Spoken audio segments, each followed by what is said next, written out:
But going back to the sun, if the sun is sitting in a very concentrated way in the natal chart, it tends to avoid flexibility. The sun does not negotiate. It is the quintessential nature of an authority figure. It doesn't bargain. It dominates. Now, it doesn't dominate the way Mars does. Mars dominates through action.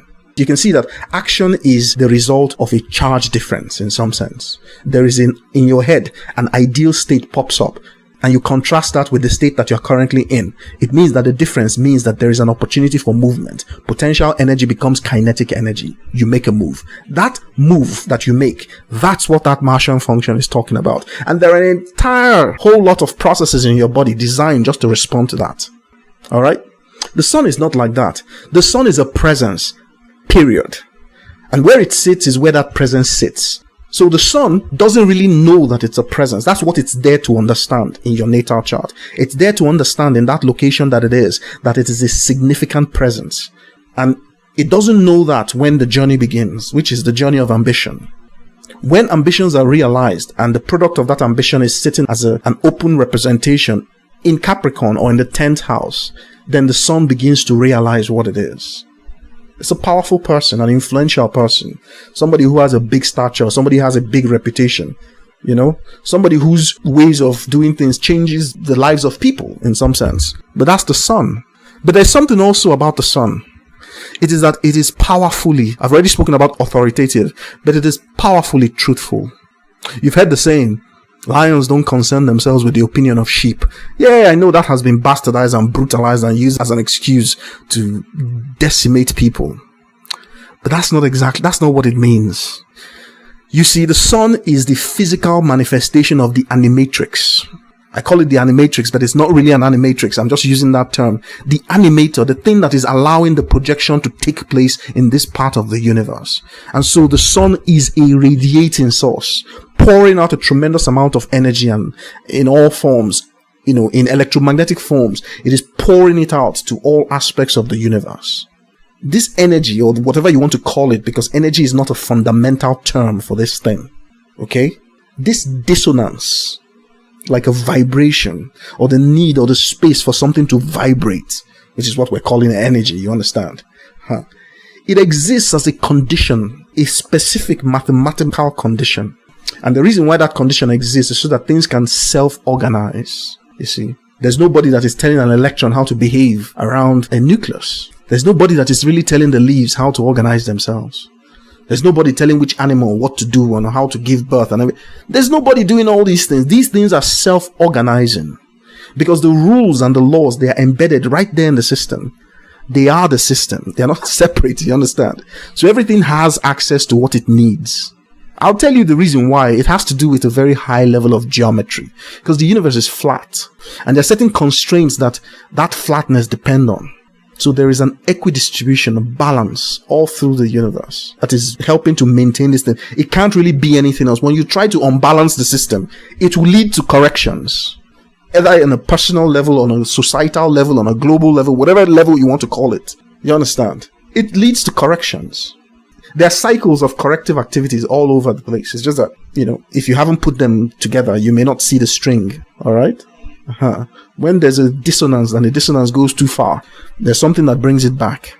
It's an actual physics. It's not a religious thing or a speculative thing. No, it's an actual physics that has a precise mechanism, which is why I keep saying we're in the global corrections right now. And the correction of the world simply means that the essence of the idea, the nucleus of white supremacy, what that thing means, is going to disappear from the world. And so will its twin, anti-black racism. These things will just vanish from reality. That's the ultimate goal of the corrections. Okay, because that thing is creating more dissonance than the system can tolerate. So that dissonance has built up and built up and built up, then it leads to a correction. Just like how it gets very hot. The water temperature rises, it evaporates, it turns to water vapor, forms clouds. And all the clouds gather as the process keeps going. The clouds gather, they become heavy with water, then they rain. Why does it do that? Why doesn't it just allow the system to just get so hot, everything just dies? Or why doesn't it allow the system to just get so hot that everything evaporates and hangs in the clouds? It doesn't drop as water. You understand? You have to understand that there is a system or there is a process by which these things are kept sustainable, a self-organizing process. And it's down to these extra 2 laws, but it's all of them. It's all 6 of the fundamental forces of nature. Because just like there are 6 fundamental forces of nature, there are 6 types of quarks and 6 types of leptons. These are just categories, they're just names. But what you're identifying is you're identifying a count. And it's the same type of count in 3 different areas that have to do with putting a universe together, orchestrating it. You think it's a coincidence with all these things I'm telling you. It's not a coincidence. Okay? And that's been the goal of the 5 principles of organized complexities, to shed more and more light on these arrangements and these organizations, because unlike all other types of understandings, these things are not outside of us. You understand? The things I'm talking about here, they are us. It's a physics that affects us. We are that physics. We're talking astrology, we're talking about personality, behaviors, and all of that. But where do you think these things are coming from? Your self-consciousness as you are is powered by electromagnetism. You generate chemical bioelectricity. Why? It's because you need to experience a reality where it looks as if things are changing. You need to experience yourself as a continued dynamism, where you can keep track of the dynamic process that you're experiencing. You keep track of it as a memory. In my published works, I have defined the entire thing. It's a vortex. It's a neural vortex. It's a very special type of thing, right? And I wrote a paper on it, describing it. I didn't describe it in extreme detail, but I described it sufficiently well enough to at least capture its broad strokes. Because that vortex, it has something that is called a vorticity function. That vorticity function, the dynamism of it, that's what you're experiencing as yourself. So for you to be alive, it means that in your head, you are maintaining a neural vortex. And it's a very precise mathematical thing. Your ability to move that vortex around in your brain, that's what you consider to be your sense of self, your focus, your sun, your will. Now, this machinery, let's call it that for the purposes of this conversation, this machinery, if anything happens to all the circuits and all the pathways that maintain this machinery, then the machinery the vortex collapses. The person is said to be unalive. It's like in ancient spiritual terms, people used to describe the life force as a whirlwind in some sense, like a spiral, like a tornado or something like that. Where do you think they got all this information from? You see, it's why I tell you that the stories of the past as we see them today, they're not quite accurate, because they tend to paint the past as very primitive. I don't believe that. And I've said that across many podcasts, because there's no way that you know this thing for an absolute fact, this vertical behavior, if you are primitive. Modern science doesn't know it. Modern science cannot corroborate some of the things I'm telling you here. If you give this and pass it to any modern mainstream scientist, they will dismiss it all as nonsense. That's really what it is. Okay? Now, what is the disadvantage of having a very powerful sun? I'm going to tell you, I've talked about the advantages. The advantages are a more powerful focus, which means a more powerful animatrix. Because if you're going to create realities, you can think of reality as some type of undiscovered fluid. Nobody knows it's there, but it's a fluid. It's a space, but that space is like a fluid. Call it existence. So you can see water, for instance. Water is a fluid, and you can tell it's there because it has a different viscosity or density than the surrounding air. If the density of that water matches the air, that means that the water is evaporating. That's really what it is. Well, in the same way, existence has a viscosity. It's like a fluid. And the viscosity in the water is the degree of resistance for things to move through the water. Well, the degree of resistance in existence itself is what you call light. Yeah, because the speed of light, it is constrained by that intrinsic resistance to the passage of electromagnetic fields. And that is down to certain constants that have been measured. They are the permeability and the permittivity of free space, a vacuum in some sense. They're just perspectives on how easy it is for electromagnetism to pass through space. Well, why does space need to have any value of permittivity at all, or even permeability? Why can't those values be non-existent, in the sense that things should be able to move instantly so that there is no time difference, really? Well, from the perspective of the light, according to Einstein's special theory of relativity, from the perspective of the light, there's instantaneous connection between any 2 points. The light photon itself, let's put it that way, does not feel the passage of time. So it doesn't know that 1 million years has passed. And that's because they were written with a certain type of, they were defined with a certain type of symmetry. But that's not the point. The point is that space is necessary because of time. And I have something I just published that talks about why this universe has necessarily 3 dimensions. Not 4, not 5, not 6. 3. Not 2, not 1. 3. Why? It has to do with the space of the lattice and its ability to handle computational complexity. The number of dimensions itself is optimized to the lowest possible that delivers the greatest efficiency. That is what leads to equidistribution and balance. So the argument goes along that line, but it's more technical than that because I had to show that the space itself can sit a certain type of partially ordered set, and that the partially ordered sets, they have a cubic or a hypercubic geometry. So they allow the embedding of a cube. Anyway, but my point is that this convexity in your head, you move it around as your focus, and it is the most innovative aspect of the human being. The ability to move convexity as if it's a singular thing. And the convexity I'm talking about, it's a vortex. I once described it in my Sun Conjunct Pluto podcast as a black hole. That's really what it is. You see? The way that it is technically implemented in the human brain to deliver the sense of self is something that is truly amazing. People don't understand that a lot these days, which is why, most of the designs for artificial intelligence, they're really going nowhere. Yeah, because the brain is not a computer. The brain it's a reflector in some sense, but it uses the reflection that it receives. It uses it to organize. So if you want to describe the human brain, the better technical term is that the brain is an organizer. It's an organizer of patterns. And so it is, if it has to use energy to organize patterns and it has to create a history or memory, then it is looking for the best organizations for all patterns. So it is looking for the ability to store and transact in the greatest complexities known. Well, once any natural problem begins to face those types of constraints, it deploys the one thing that is able to deal with those things, and that is blackness. Either as a structure, a geometry, a shape, or a number, or a function. That the signature is always the same. Why? Because you are guaranteed to find the most efficient solution at the lowest possible cost.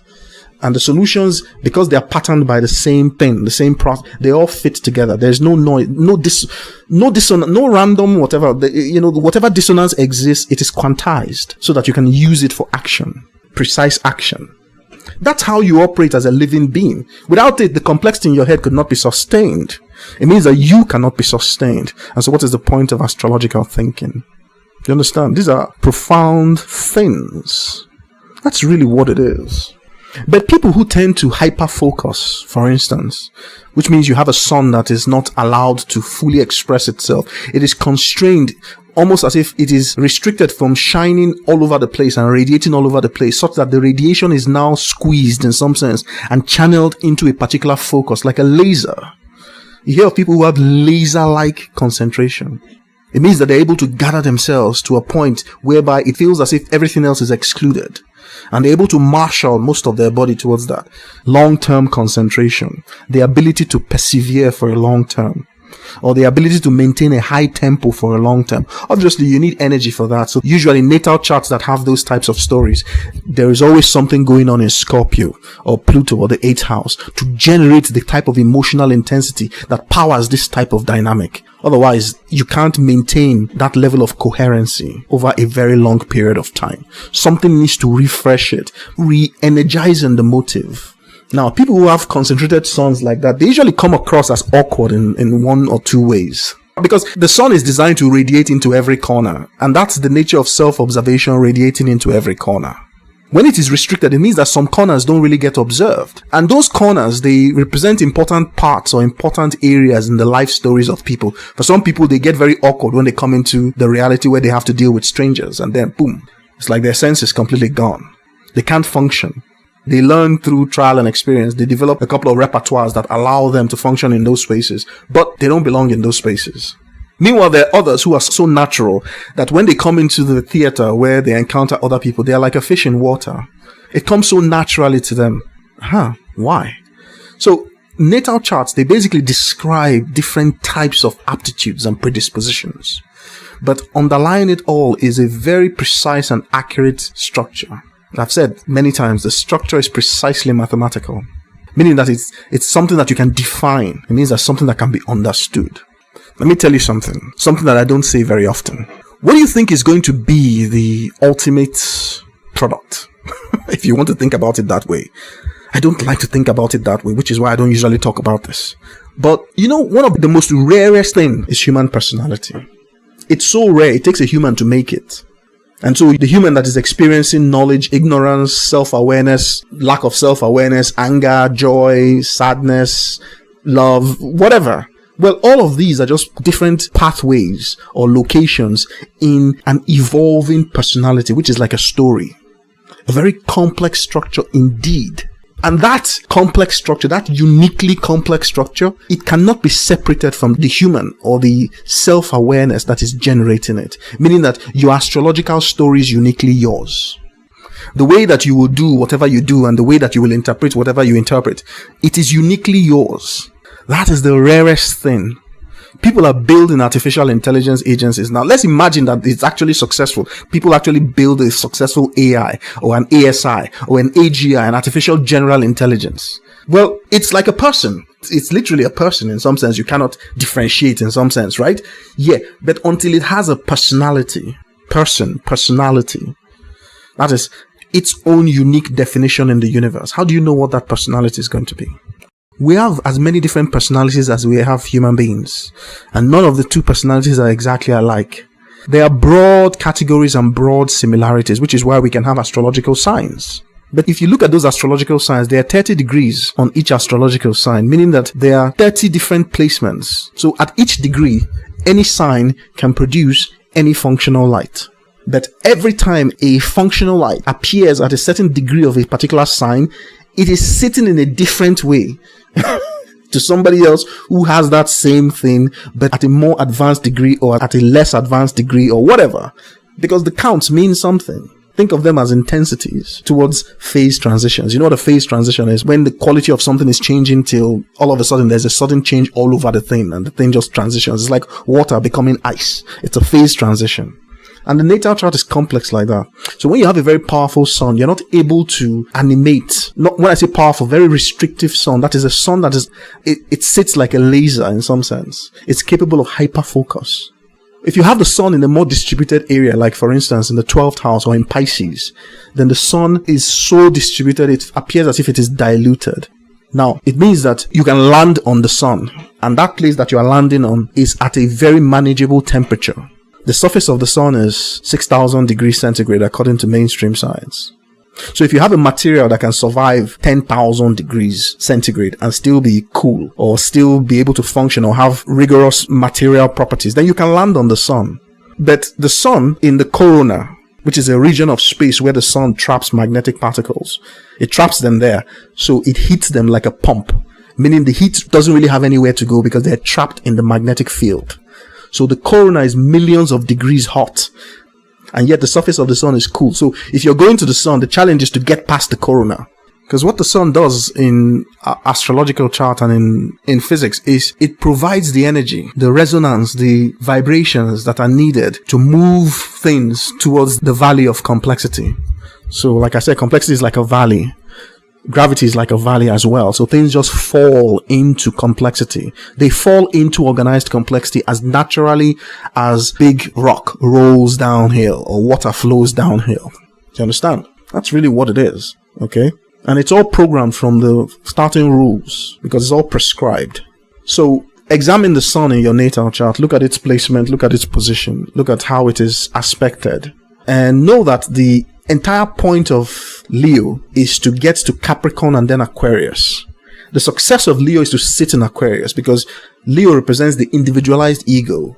Aquarius represents the individualized ego that is now super enhanced into a socialized ego. But the entry into that socialized ego requires passage through Capricorn to gain power, to gain stature, to gain influence. So the stories that begin in Leo, they really want to go and sit in Capricorn. So if you see a lot of functional lights in the 5th house, and then you see a lot of functional lights in the 10th house, well, what they're telling you is they're telling you of a journey, and you are looking at the journey from the 5th to the 6th to the 7th to the 8th to the 9th to the 10th. And where those things in the 5th house, where they want to go is they want to go to Aquarius, the 11th house. That's the motive, because why? You are falling into a gravitational well, meaning you are becoming more and more complex, meaning you are knowing more and more. That's the general trend of everything. So you come into this universe or this world and you don't know anything when you're born. And then your nervous system is designed to become more and more complex. And as it becomes more and more complex, you know more and more until you have acquired such a sufficient knowledge of yourself, which you now call a personality. Think of it as a pearl that only a certain type of oyster can make. It's a very prized pearl because only humans have personalities. And personalities are complex stories. They contain all the details that you need to create the most amazing stories. They contain think of how many times people get upset, how many times people get happy, how many times you perceive something, you like what you perceive, or you perceive something, you don't like what you perceive. Think of how many secrets that you have. And everybody's like that. Think of the internal dialogue you have in your head, and everybody's like that, or most people are like that. I hear there are some people who don't have internal dialogues. What I'm trying to say is that we are a prescription as people. As humans, we are prescribed, and each one is falling into structural complexity, falling into gravity in his own way.